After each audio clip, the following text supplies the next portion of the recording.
اللہ رسول کی بات آتی تھی تو دریا بہتے تھے آنسو. یہاں حال ہی کوئی نہیں. خشک خوش جملے اور جناب موٹے موٹے تراشے ہوئے فکرے اور لفظوں کی ہیرا پھیری، اس کے علاوہ کوئی چیز نظر ہی نہیں آتی. حضرت عمر رونے لگے، آخری وقت ہے، تڑپ رہے ہیں، آنسو بہہ رہے. حضرت عبداللہ ابن مسعود آ گئے. انہوں نے کہا عمر تیری ہجرت بھی بڑی باکمال تھی، تیرا اسلام قبول کرنا بھی بڑا ہی باکمال تھا، حضور بھی تجھ سے ہمیشہ راضی رہے. عمر تو روتا کیوں ہے یار؟ بات تو یہ ہے کہ جب تو نے خلافت سنبھالی تو پھر تیرے طریقے بھی باکمال ہی تھے، اور جب تو میدان میں اترتا تو پھر بھی تیرے معاملات باکمال تھے، اور جب تو مال غنیمت بانٹتا تھا پھر بھی تو باکمال. یار ہر موقع پہ تو باکمال تھا تو جاتے دفعہ روتا کیوں ہے؟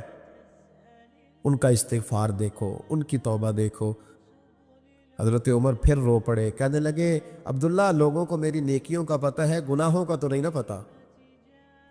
وہ تو میں جانتا ہوں یا میرا مالک جانتا ہے نا. نیکیاں تو سب کے سامنے، پر من آنم کے من دانم، جو اندر چھپے ہوئے گناہوں کے ڈھیر ہیں وہ تو میں جانتا ہوں.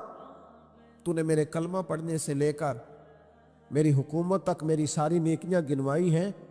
اب دعا کر میرے لیے کہ رب میری نیکیاں اور بدیاں برابر برابر کر دے. مجھے درجہ نہیں چاہیے، بس اللہ مجھے معاف کر دے. درجوں کی ضرورت نہیں ہے. یہاں تو لوگ درجات لے کے بیٹھے. حافظ کہتا ہے کہ میں جتنے آیتیں ہوں گی اتنے میرے درجے بلند ہوں گے. پہلے درجے والا کام تو کوئی کرنا. مولانا کہتے ہیں کہ نور کے ممبر پہ بیٹھوں گا. بھائی پہلے بتا نور کے ممبر کی طرف تیرا سفر بھی جاری ہے کہ نہیں؟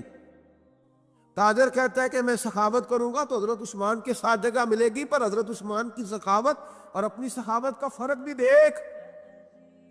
مجاہد کہتا ہے کہ میں نبی پاک کے جہاد والے صحابہ کی پشت پہ رہوں گا تو پہلے اپنے کام تو دیکھ. اور جب ساری باتیں سمجھ میں نہ آئے تو پھر اللہ کی بارگاہ میں استغفار کر. پھر بیٹھ. بڑے لوگ استغفار کرتے، معافی چاہتے، اور یہ استغفار پھر اتنا کرم کرتا، اتنی آسانی کرتا، اس قدر بہتری کرتا کہ وہ مانگ تو اپنے گناہوں کی معافی رہے ہوتے تھے اور اللہ رحمتوں کے دروازے کھول دیتا تھا. اللہ ان پر کرم کے. ایک ہوتا ہے خوف، ایک ہوتی ہے خشیت. خوف والے لوگ توبہ کرتے ہیں، خشیت والے استغفار کرتے ہیں. ایک ہوتا ہے خوف، ایک ہوتی ہے خشیت والے استغفار کرتے. نبی کریم علیہ السلام نے فرمایا میں دن میں 100 مرتبہ استغفار کرتا. دن میں. توبہ والا کہتا ہے کہ میں بھول گیا تھا، مجھے معافی مل جائے. اور خشیت والا کہتا ہے میرا یار ناراض نہ ہو جائے. وہ استغفار ہی کرتا رہتا ہے، وہ معافی حضرت رومی نے مثال دی ہے. فرماتے ایک عورت تھی تو بھیک مانگا کرتی تھی. ایک دن بادشاہ کے دروازے پہ بھیک مانگنے گئی تو بادشاہ کو پسند آ گئی. اس نے نکاح کر لیا.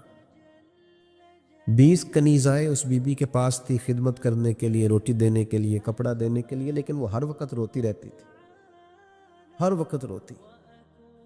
ایک سمجھدار کنیز کہنے لگی کہ ملکہ اب تیرا درجہ بہت بڑا ہے، تو ہر وقت روتی رہتی ہے، معافیاں ہی مانگتی رہتی ہے ہر وقت، کون سی ایسی نعمت ہے جو تیرے پاس نہیں؟ تو وہ کہنے لگی اس لیے تو روتی ہوں. تو کیا مانا؟ کہنے لگی اس لیے روتی ہوں کہ میں اس قابل نہیں تھی جو مجھے مل گیا. کہیں میرے سر کا سائیں ناراض نہ ہو جائے، وہ کہیں بگڑ نہ جائے. مجھے پتا ہے کہ میں کیا تھی اور مجھے کہاں تک پہنچا دیا. میں روتی اس لیے ہوں کہ کبھی کہیں وہ ناراض. حضرت عمر اس لیے روتے تھے کہ کہیں مصطفیٰ ناراض نہ ہو جائے. حضرت ابو بکر اس لیے تڑپتے تھے کہ کہیں اللہ کا فضل روٹھ نہ جائے. یہ جو مولا علی اپنے کمرے میں بیٹھ کے زور زور سے استغفار پڑھتے، تو اس لیے نہیں کہ بڑے پاپ تھے جن کی معاذ اللہ معافی مانگتے تھے، اس لیے کہ رب رسول کہیں ناراض نہ ہو. خشیت تھی کہ جہاں ہم پہنچے ہوئے کہیں وہاں سے واپس.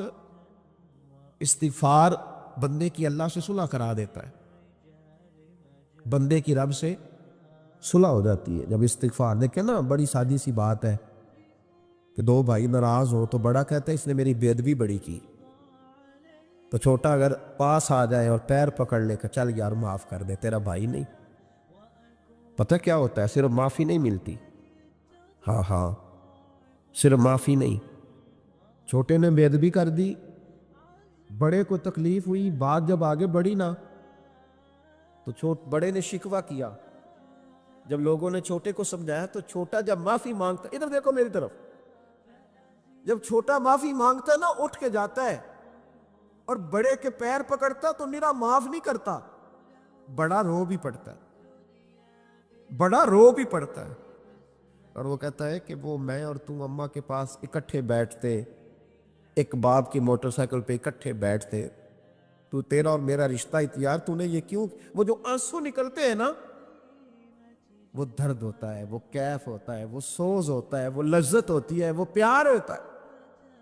رب کہتا ہے تو معافی مان، انہو کان غفارا، تو معافی مانگ، میں تجھے معاف بھی کروں گا، تیرے اوپر رحمت بھی فرماؤں گا، تیرے اوپر کرم نوازی بھی کروں گا، تجھے نواز دوں گا، تجھے عطا کروں گا۔ حضرت موسیٰ کلیم اللہ علیہ السلام کا زمانہ مبارکہ تھا، قحط پڑ گیا، بارش نہیں ہوتی۔ ہم لوگ نا اب تو خیر ہمارے پاکستان میں تو ٹیبل ٹاک ہوتی ہے، ٹاک شو ہوتے ہیں، ہمارے یہاں تو پتہ کیا جاتا ہے کہ بارش ہو کیوں نہیں رہی، پر اس پہ یہ ہوتا ہے کہ دھواں بڑا چڑھ گیا ہے، حالات بڑے خراب ہے، فلاں ایسے ہو گیا قحط کا۔ ہم تو اسباب تلاش کرتے رہتے ہیں نا جی، فوگ بہت زیادہ ہے، فلاں چیز ایسے ہے، فلاں چیز ایسے ہے، ہم تو یہ تلاش کرتے رہتے۔ وہ لوگ یوں نہیں کرتے تھے، وہ سیدھے جا کے مصلوں پہ بیٹھتے تھے، اس لیے کہ وہ کہتے تھے جب رب چاہتا ہے تو پھر کوئی چیز کسی چیز کو روک سکتی، وہ سیدھے مصلے پہ بیٹھتے۔ اعلیٰ حضرت فاضل بریلوی رحمۃ اللہ علیہ کے پاس ایک مولانا محمد حسین آئے، وہ فلکیات کے بڑے ماہر تھے، تو اعلیٰ حضرت نے فرمایا ذرا ستاروں کا حساب لگا کے دکھاؤ بارش کب ہوگی؟ کہنے لگا پورا مہینہ تو نہیں ہوگی۔ تو اعلیٰ حضرت رحمۃ اللہ علیہ فرمانے لگے کہو کہ میرا علم کہتا ہے مہینہ نہیں ہوگی، اللہ چاہے تو ابھی ہو سکتی ہے۔ کہنے لگا جی وہ تو ٹھیک ہے پر میرا علم، وہ جیسے روز لوگوں نے پیر نیٹو سے شاہ صاحب نہیں کھولے ہوتے کہ بارش کب آئے گی، اور اس کی طرف نہ دیکھ، مصلے پہ بیٹھ، مہربانی کر مصلے پہ بیٹھ، اللہ کی بارگاہ میں حاضر ہو، اسے معافی مانگ، اسے منا تاکہ وہ رحمت کی بارش۔ کہنے لگا جی میرا علم کہتا ہے، تو اعلیٰ حضرت فرمانے لگے پھر وہی بات، تو کہ اللہ چاہے تو بارش ابھی، لیکن یہ جو اڑ گئے ہیں نا بیچارے، یہ اڑ ہی گئے ہیں، یہ جہاں الجھ گئے ہیں وہاں یہ لوگ الجھ گئے، اللہ ہمیں الجھنے سے محفوظ فرمائے۔ اعلیٰ حضرت اٹھے تو فرمایا ٹائم کیا ہوا ہے گھڑی پہ؟ کہنے لگا جی 12۔ تو اعلیٰ حضرت نے گھڑی گھمائی، اب کیا بج گیا؟ کہنے لگا 4 بج گئے۔ فرمانے لگے بج گئے نا 4؟ کہنے لگا جی آپ نے گھڑی گھما جو دی ہے۔ فرمانے لگے اللہ بھی جب چاہے تو ستارے گھما دیتا ہے، اللہ بھی ستارے گھما دیتا ہے بارش۔ کہنے لگا جی وہ تو ٹھیک ہے پر مہینہ نہیں ہو سکتی، اڑا ہوا بندہ اس کا کوئی علاج ہے؟ جو اڑ جو جائے اس کے لیے قرآن کہتا ہے وَإِذَا خَاطَبَهُمُ الْجَاهِلُونَ قَالُوا سَلَامًا، اسے سلوٹ کرو دور سے، اسے کو تو جان اور تیرا۔ کہنے لگا جی ہو نہیں سکتی پورا مہینہ۔ فرمانے لگے یار تو جا اپنا کام کر۔ وہ شخص کہتا ہے میں نے دروازہ کھولا اعلیٰ حضرت کا، کمرے سے باہر نکلا تو تیز بارش ہو رہی، واپس آیا تو میں نے کہا احمد رضا یہ عقیدہ کہاں سے لیا ہے؟ فرمایا دروازہ مصطفیٰ سے لیا ہے صلی اللہ علیہ وسلم۔ تو یاد رکھیں کہ اللہ کو منانا چاہیے، استغفار کرنا چاہیے، اس کی برکات۔ حضرت موسیٰ ساری قوم کو لے کے نکل گئے، آؤ بھائی میدان میں اللہ کی بارگاہ میں استغفار کریں اور بارش کا سوال کریں، بارش مانگے۔ جب باہر نکلے دیر تک دعائیں ہوتی رہیں، تو حضرت موسیٰ علیہ السلام کو رب کریم نے وحی فرمائی کہ موسیٰ آپ کی قوم میں نے ایک شخص ہے جس کو 40 سال ہو گئے نافرمانی کرتے، اس نے رب سے صلح نہیں کی۔ کتنے لوگ ہیں؟ ایک، اور 40 سال سے وہ نافرمان ہے، اس کو مجمع سے نکال دو بارش ہو جائے گی۔ اگر ایک گناہگار کی وجہ سے بارش رک جاتی ہے، اور جہاں دروازے کھلے ہوئے ہوں، جہاں تنہائیاں خوفناک ہو، اور جہاں تباہی اتری ہوئی ہو، اور جہاں لوگ کروڑوں روپیہ مال ہڑپ کر گئے ہوں، اور جہاں علماء کو ہتھ کڑیاں لگا کے ٹھنڈی زمینوں پہ لٹا دیا جائے اور قوم کہہ رہی ہو اچھا ہوا اچھا ہوا، اور لوگ پھبتیاں اڑا رہے ہوں، مذاق کر رہے ہوں، تو پھر اس قوم پہ اس طرح کر کے فضل الہی. اور یہ مولوی کا معاملہ نہیں، یہ تو ممبر رسول کا معاملہ ہے. میرے مصطفیٰ نے یہ نہیں کہا پیر میرا وارث ہے، حضور نے فرمایا عالم میرے دین کے وارث ہے. ہاں حضور نے فرمایا جس نے عالم کے چہرے کا دیدار کیا سمجھے میں نے اپنے نبی کی زیارت کی ہے. لیکن یہاں تو خیر یہ عنوان نہیں، ورنہ میں اس پر جاتا.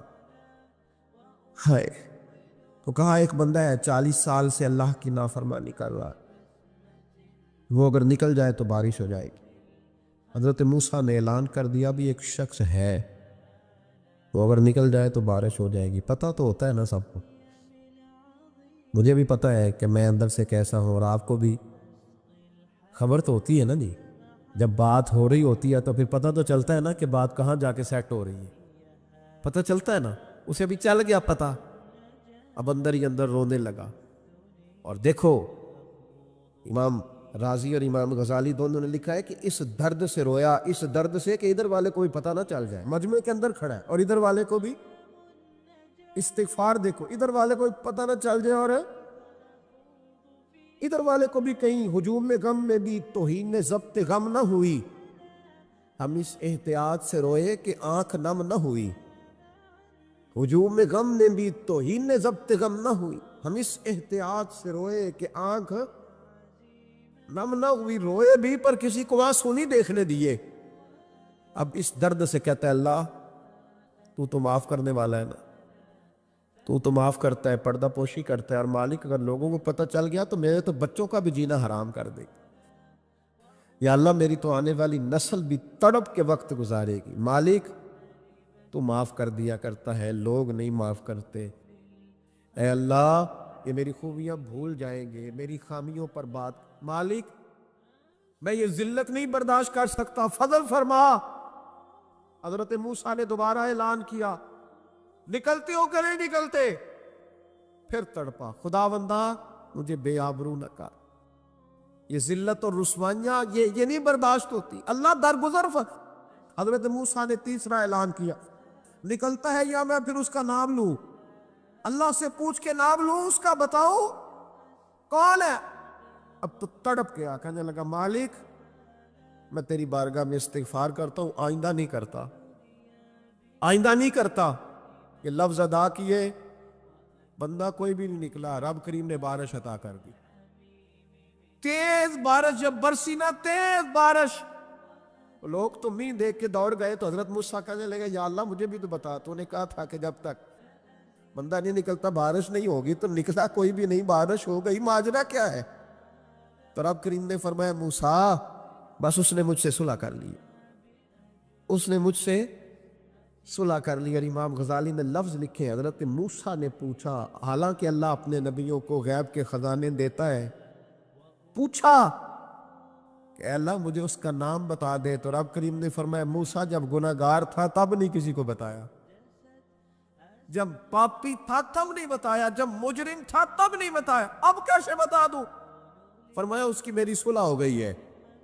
اور فرمایا جو بارش نہیں نہ ہو رہی تھی وہ بھی اس کی وجہ سے نہیں ہو رہی تھی، اب جو ہوئی ہے نا تو یہ بھی اسی کی وجہ سے ہوئی ہے. یہ بارش اب جو ہوئی ہے تو یہ بھی اس گناہگار کے سبب سے. اپنی راتیں اللہ کے ساتھ گزارے. مصلی پہ بیٹھے، میرے صاحب رحمۃ اللہ علیہ سے جب کو کہتا نا کہ بڑا پریشان ہوں تو کچھ بتائیں، تو فرماتے آج رات مصلی پہ بیٹھ کے اپنے رب سے بات کرنا، میں بھی بات کروں.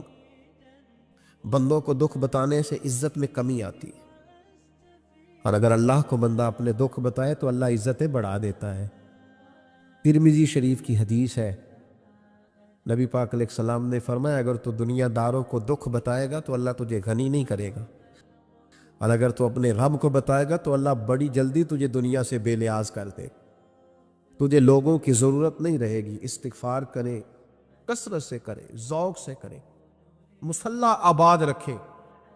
ہر شے دیکھو نا، جس طرح کھانے کی میز آباد رہتی ہے، بستر آباد رہتا ہے، ہمارے دیگر معاملات، اگر مصلی نہ آباد رہے تو روح بے چین رہتی، طبیعت بے قرار رہتی۔ انسان، میں نے دیکھا ہے بڑے بڑے سمجھدار لوگ پاگلوں جیسی زندگی گزار رہے ہیں، بولتے جا رہے ہیں، بولتے جا رہے ہیں، بولتے جا رہے ہیں، ایسے کسی کو کوئی خبر کہ 6 فون اٹھائے ہوئے ہیں، ایسے جیسے ڈسٹرب ہو گئے مینٹلی طور پر۔ وجہ کیا ہے کہ ان سے جان نہیں چھڑاتے۔ کبھی سارے موبائل بند کر کے نا، سارے بچے ہر چیز سائیڈ پہ کر کے مصلی پہ بھی آنا چاہیے۔ اور مالک تو بڑا ہی قریب ہے، اللہ تو بڑے ہی کنز المال کی حدیث سنا کے بعد سمیٹتا ہوں۔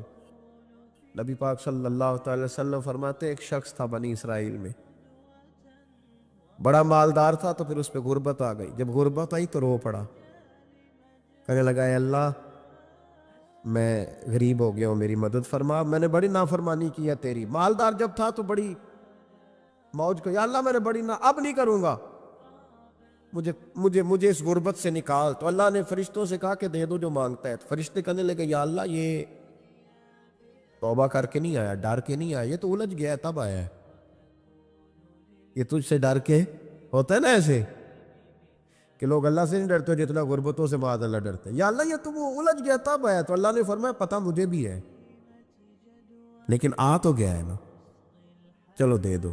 تو کہا یا اللہ اگر دے دیا تو دوبارہ نہیں آئے گا۔ فرمایا اس کا بھی مجھے پتہ ہے، تم دے دو۔ اسے دے دیا۔ جب دولت مل گئی نا تو کہنے لگا اوہو وہ تو میں نے اس طریقہ سے ہی استعمال کیا اس لیے کامیاب ہو گیا۔ پھر کچھ وقت گزرا تو پھر الجھ گیا، پھر قرضے چڑھ گئے، پھر سارے اولاد خرچ، کہنے لگا یا اللہ اب نہیں کرتا، اب معاف کر دے۔ 70 دفعہ توبہ کی اور 70 دفعہ توڑی۔ حبیب کریم فرماتے ایک دن بستر پہ تھا، آسانی تھی، 70 دفعہ فرشتوں نے کہا یا اللہ یہ جھوٹا ہے، جھوٹ بولتا ہے، یہ تو غربت آئی ہے تو تیری بارگاہ میں آیا ورنہ کبھی نہ آتا، بیمار ہوا ہے تو آیا، اس کا تو بچہ بیمار ہوا ہے تو آیا ورنہ کبھی نہ آتا۔ 70 دفعہ توبہ توڑی۔ ایک دن رات کو بستر پہ لیٹا تھا، دولتیں بھی تھی، آسانیاں بھی تھی، دل میں خیال آیا میں کتنا جھوٹا ہوں، جب الجھ جاتا ہوں تو اس کے دروازے پہ جاتا ہوں اور وہ کتنا قریب ہے، مجھے خالی نہیں لوٹاتا۔ تڑپ اٹھا، آنسو نکل گئے، اٹھ کے مصلی پہ کھڑا ہوا تو رب کریم نے فرشتوں سے فرمایا کھول کے دیکھو دروازے، آج یہ غربت کی وجہ سے نہیں آیا، آج میرا بن کے آیا ہے۔ تو یا اللہ پہلے تو دولت دیتا تھا، آج کیا دے گا؟ تو محبوب فرماتے، اللہ فرماتے ہم نے اسے بغیر حساب کتاب جنت عطا کرو گا۔ ایک حدیث نہ پڑھ لو مسلم شریف سے، بخاری سے ایک حدیث نہ پڑھ لو تاکہ یہ بات مضبوط ہو جائے۔ حضرت ابو طلحہ رضی اللہ تعالی، بیٹا شدید بیمار، مزدور آدمی تھے، کئی دنوں سے گھر تھے۔ بیوی کہنے لگی اگر آپ گھر میں بیٹھے رہیں گے تو کھائیں گے کہاں سے، جاؤ آپ مزدوری کرو، میں بیٹے کو دیکھتی ہوں۔ ابو طلحہ مزدوری کرنے چلے گئے، شام کو آئے تو بیٹا فوت ہو چکا تھا۔ عورتیں بے حوصلہ ہوتی ہے نا اکثر، پر بیوی نے سفید کپڑا ڈال کے کمرے میں رکھ دیا۔ بیٹا، ماں اور بیٹا ناپ تک ہے رشتہ، بیٹے میں سفید چادر ڈال کے کمرے میں رکھ دیا۔ حضرت ابو طلحہ انصاری آئے، بیٹے کا کیا حال ہے؟ کہنے لگی اللہ کی رحمت میں ہے۔ اللہ کی کیسا جملہ ہے؟ اللہ کی رحمت میں ہے۔ خامد نے کھانا کھایا، بیوی سے ملنے کو دل کیا تو ملاقات ہو، فارغ ہو کے بیٹھے تو خاتون اٹھ کے نا خامد کے قریب گئی، اس کا ہاتھ تھاما، کہنے لگی نبی کریم علیہ السلام کے صحابی ہو، ایک مسئلہ دریافت کرنا تھا، بتاؤ گے؟ کہ پوچھو۔ کہنے لگی اگر کوئی آپ کے پاس امانت رکھوائے اور پھر اپنی امانت واپس مانگے تو کیا کرو گے؟ حضرت ابو طلحہ کہنے لگے پوچھنے والی کیا بات ہے، جس کی امانت ہے واپس کر دیں گے۔ اب زوجہ روئی، اب صبر والی بیوی روئی، اب ماں روئی، آنسو ٹپکے، آنچل سے پوچھ کے کہنے لگی ابو طلحہ وہ بیٹا بھی اللہ کی امانت تھا اور رب اپنی امانت لے گیا ہے، اٹھو غسل کفن کا بندوبست کرو۔ حضرت ابو طلحہ اٹھے، کامتے کامتے ہاتھوں سے غسل کفن دیا، مسجد نبوی میں پہنچے، محبوب کی بارگاہ میں عرض کیا تو رسول کریم فرمانے لگے تیرے اور تیری بیوی کے عمل سے اللہ بھی بڑا راضی ہے، اللہ کے رسول بھی بڑے راضی، اور اللہ تجھے برکت عطا کرے گا۔ صحابہ کہتے ہیں پھر اللہ نے انہیں 9 بیٹے عطا فرمائے، پھر اللہ نے انہیں اللہ کی رضا پہ راضی رہنا سیکھو، اللہ کے قریب چلے جاؤ گے، اللہ کی رضا پہ۔ حضرت سفیان ثوری دعا مانگ رہے تھے، یا اللہ راضی ہو جا، یا اللہ راضی ہو جا، یا اللہ راضی ہو جا، دعا مانگ رہے تھے۔ بی بی رابعہ بصری پردے کے پیچھے بیٹھی تھی، جب دعا لمبی ہو گئی تو کہنے لگی سفیان بس کر، کوئی اگلا لفظ بھی بول، بس کر۔ آپ فرمانے لگے تجھے کیا ہوا؟ تو کہنے لگی تو کب سے کہہ رہا یا اللہ راضی ہو جا، یا اللہ راضی ہو جا، پہلے اپنے دل پہ ہاتھ رکھ کے بتا تو اللہ سے راضی ہے؟ تو راضی ہے اللہ سے؟ تو روز نہیں کہتا پیسے نہیں ہے میرے پاس مجھے دے، تو روز نہیں کہتا یا اللہ فلانی چیز کوئی نہیں دے، اے اللہ فلاں کو دے دیا مجھے کیوں نہیں دیتا معاذ اللہ، تو روز شکوے نہیں کرتا؟ فرمایا پہلے تو راضی ہو جا۔ ترمذی شریف کی حدیث ہے، میرے نبی کریم علیہ السلام نے فرمایا تم اللہ کے دیے ہوئے تھوڑے رزق پہ راضی ہو جاؤ، اللہ تمہاری تھوڑی عبادت سے راضی ہو جائے۔ دیکھیں نا امام حسین کا آخری جملہ کیا ہے میدان کربلا، آخری جملہ کیا ہے؟ میں 5000 مسجد دے کے کہتا ہوں دیا نہیں میں نے، اللہ بڑا راضی ہے مجھ سے، 5 نمازیں پوری نہیں پڑھتا۔ امام علی مقام نے نا دل، کلیجہ، جان، اولاد، ہر چیز نکال کے رکھ دی، تو آخری جملہ یہ تھا اے اللہ بتا تو حسین سے راضی ہے کہ ناراض ہے؟ اللہ تو راضی ہے کہ ناراض ہے؟ بھائی پہلی بات رحمت الہی، دوسرا اللہ کی رضا پہ، یعنی عجیب بات ہے نا، جب اللہ کروڑوں دے تو دنیا چھپاتی ہے، اور جب تھوڑا کاروبار ٹھنڈا ہو جائے تو ساری دنیا کو دنیا بتاتی ہے۔ تو جب میں تو کہہ رہا ہوں کہ میں بندہ ڈھونڈ رہا ہوں جو مجھے ملے، آ کے کہے کہ شکر کا طریقہ بتاؤ، تو مل ہی نہیں رہا، کو ملے جو کہے بڑی خیر ہے، ہر لحاظ سے اپنے رب سے راضی ہو، مل ہی نہیں رہی دنیا۔ تیسری بات، اگر اللہ کے قریب جانا ہے، یہ ان لوگوں کے لیے جو معرفت الہی کے متلاشی ہیں وہ خاص توجہ کریں۔ اگر رب کریم کے قریب جانا ہے تو پھر ایک ذہن بنائے کہ میرا رب میرے ساتھ ہے، میرا رب میرے، نحن اقرب الیہ من حبل الورید، اور درویش کہتے ہیں جے میں تینوں اندر جانا تو پھر مقید جانا، جے میں تینوں باہر جانا تے اندر کون سمانا، اندر بھی تو تے باہر بھی تو، وچ بلا کون نمانا۔ پھر تصور کریں کہ اللہ میرے ساتھ ہے۔ حضرت جنید بغدادی رحمۃ اللہ علیہ کہتے ہیں میں نے اپنے مرشد سے کہا کوئی وظیفہ جو پڑھا کروں، تو فرمانے لگے جنید پڑھا کر کہ اللہ میرے ساتھ ہے اور اللہ مجھے دیکھ رہا ہے، یہ وظیفہ پڑھا کر۔ کیمرے لگا دیے ہر جگہ ہماری گورنمنٹ نے، کہتے ہیں کیمروں کی مدد سے پکڑا گیا، کیمروں کی مدد سے، مسجدوں کے دروازوں پہ کیمرے، ایئرپورٹوں پہ کیمرے، ریلوے اسٹیشن پہ کیمرے، بڑے بڑے جنرل سٹور پہ کیمرے، نیچے لکھا ہے خبردار کیمرے کی آنکھ آپ کو دیکھ رہی ہے۔ کیمرے کی آنکھ دیکھے تو لوگ گناہ نہیں کرتے، تو یہ کیوں نہیں سوچتے کہ رب ہمیں دیکھ رہا ہے؟ یہ تصور کیوں نہیں جمتا کہ رب ہمیں، اور اللہ فرماتے ولی من خاف مقام ربہ جنتان، جو اللہ کے سامنے کھڑے ہونے سے ڈر جائے گا نا، اللہ اسے 2 جنتیں عطا فرمائے گا۔ اللہ اسے ایک دفعہ اگر کوئی ڈر گیا اللہ کے سامنے کھڑے ہونے، کتنی دفعہ بولیں تو صحیح؟ اس پر ہمارے مفسرین نے لکھا ہے کہ کبھی زندگی میں ایسا ہو کہ گناہ پر ہمارا پورا قبضہ ہو گیا ہو، گناہ پورا قابو میں آ گیا، اب کوئی روکنے والا نہیں، تو فرمایا جو اس وقت اللہ کے خوف سے ڈر جائے گا اللہ اسے 2 جنتیں عطا فرمائے گا۔ امام شافعی رحمۃ اللہ علیہ کے زمانے میں نا ایک بادشاہ کا اپنی بیوی سے جھگڑا ہو گیا، تو وہ بھی ملکہ تھی، کسی بادشاہ کی بیٹی تھی، شہزادی تھی، اس نے بھی سخت جملہ کہا، کہنے لگی چل دور ہٹ جہنمی، معاذ اللہ۔ اب اس نے اپنے خامد کو جہنمی کہا تو وہ کہنے لگا اس کا خامد کہ اچھا تو مجھے جہنمی کہتی ہے، جا پھر اگر میں جنتی نہیں تو تجھے 3 طلاقیں۔ اب کیسے ثابت ہو کہ جنتی ہے کہ جہنمی ہے؟ کیسے پتا چلے گا؟ علماء سے پوچھا تو وہ کہنے لگے ہم کیسے بتائے گا، کون ڈگری دے کہ تو جنتی ہے کہ جہنمی ہے؟ بات دور نکل گئی۔ امام شافعی کے پاس گیا،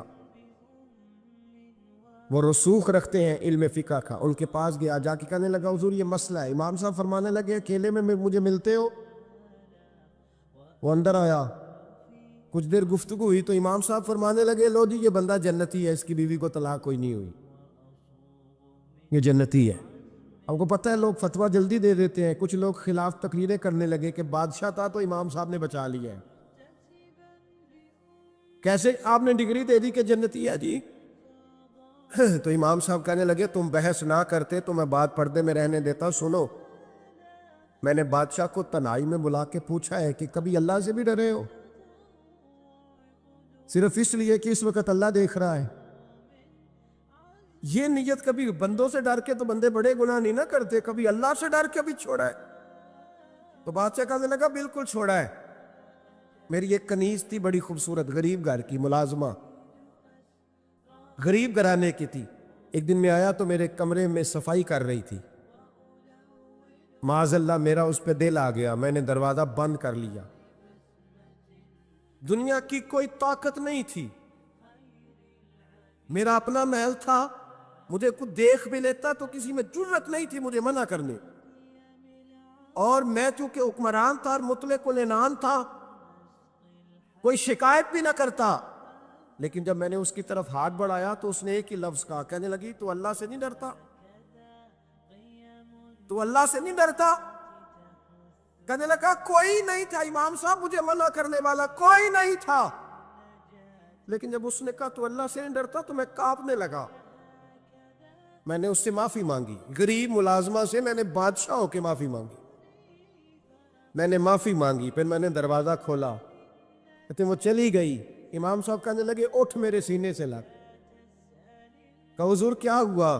فرمایا جو تنہائی میں اکیلے میں ایک دفعہ بھی رب سے ڈر جائے اللہ اسے 2 جنتیں عطا فرمائے گا۔ تو جنتی ہے اس لیے کہ تو یار کبھی تو ایسا ہو، کبھی تو ایسا ہو بھولا گاہک ہمارے قبضے میں آ گیا ہو، ہم اپنا پورا اس پر تسلط رکھتے ہو پر ہم اللہ سے ڈر جائیں۔ کبھی ایسا ہو کہ کروڑوں روپیہ ہمارے تسلط میں ہو، ہم چاہیں تو جتنا مرضی استعمال کریں لیکن ہم اللہ سے ڈر جائیں۔ حضرت عمر کا زمانہ تھا، ایک نوجوان صحابی کا بیٹا مسجد جایا کرتا تھا، بڑا نیک تھا۔ ایک عورت اس کو اپنی طرف بلانے لگی، لبھانے لگی، نوجوان تھا۔ ایک دن دل آ ہی گیا بی بی پہ، عشاء کی نماز پڑھ کے اس کے گھر کی طرف جا رہا تھا کہ کسی قاری صاحب نے آیت پڑھ دی، وَلِمَنْ خَافَ مقام ربہ جنتان، جو اللہ کے سامنے کھڑے ہونے سے ڈرے گا رب 2 جنتیں عطا کرے۔ یہ آیت کیا سنی کہ نوجوان بے ہوش ہو کے گرا۔ کسی نے باپ کو خبر دی کہ تیرا بیٹا بے ہوش ہے، باپ گھر لائے، بالوں میں ہاتھ پھیرا، بیٹے کیا ہوا؟ اس نے آنکھیں کھول کے کہا ابا جی میں نے گناہ کیا نہیں، لیکن میرا قبضہ پورا ہو گیا تھا گناہ پہ، وہ بالکل راضی تھی، میں چاہتا تو میں گناہ کر لیتا لیکن میں اللہ سے ڈر گیا۔ کیا واقعی رب مجھے 2 جنتیں دے گا؟ تو باپ نے ماتھا چوما، کا بیٹا اللہ کے وعدے بڑے ہی سچے ہیں،